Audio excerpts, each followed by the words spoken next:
Yo famille, bienvenue sur XL Rising. Ici, on te balance des histoires puissantes, inspirantes, qui réveillent ton esprit et boostent ton mental.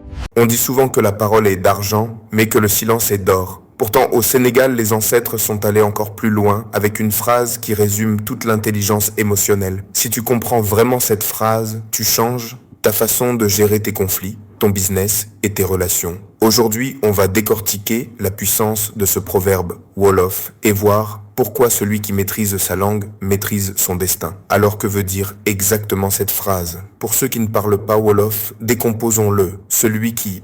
Ce mot est fascinant, il a un double sens. Il peut vouloir dire éviter ou rater une cible, mais aussi commettre une erreur. Ici, on l'entend comme éviter la parole, le fait de parler. Donc littéralement, celui qui évite de parler évite les problèmes de la parole. En clair, si tu évites de dire n'importe quoi, tu évites de devoir t'expliquer, de blesser inutilement ou de créer un conflit là où il n'y en avait pas. C'est l'art de l'économie des mots 3, la philosophie de la puissance. Mais pourquoi ce proverbe parle-t-il de puissance? Nous vivons dans une époque où tout le monde veut parler, on tweet, on commente, on réagit à chaud. Le proverbe nous enseigne 3 piliers de pouvoir. Le contrôle de l'information. Quand tu parles trop, tu donnes des munitions aux autres. Celui qui évite de parler garde ses cartes en main, il reste un mystère. Et le mystère crée le respect, l'irréversibilité. Une parole lancée ne se rattrape jamais. Tu peux t'excuser, mais tu ne peux pas effacer. Éviter de parler, c'est s'assurer de ne jamais avoir de regrets sur ce qui est sorti de sa bouche. La crédibilité. Moins tu parles, plus tes mots ont de la valeur. Quand quelqu'un qui parle tout le temps ouvre la bouche, on n'écoute plus. Quand quelqu'un de silencieux prend la parole, tout le monde se tait pour écouter. La leçon clé. La vraie puissance ne crie pas. Elle s'impose parce qu'elle choisit de ne pas dire. Yves, application moderne. Comment l'utiliser aujourd'hui? Alors comment appliquer dans ta vie de tous les jours?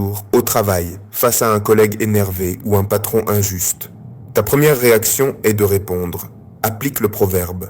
Le silence est souvent la meilleure réponse au manque de respect. Il force l'autre à se confronter à sa propre bêtise.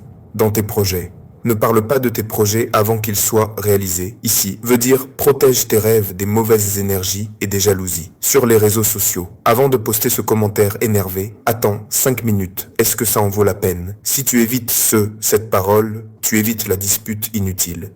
Conclusion. Ce n'est pas une invitation à être muet, c'est une invitation à être stratège. La prochaine fois que la paix de l'esprit vaut plus cher que la satisfaction d'avoir le dernier mot. Dis-moi en commentaire, est-ce que tu as déjà regretté d'avoir trop parlé? Ou au contraire, est-ce que le silence t'a déjà sauvé la mise? J'ai hâte de vous lire. N'oublie pas de t'abonner pour plus de sagesse et de motivation. À la prochaine.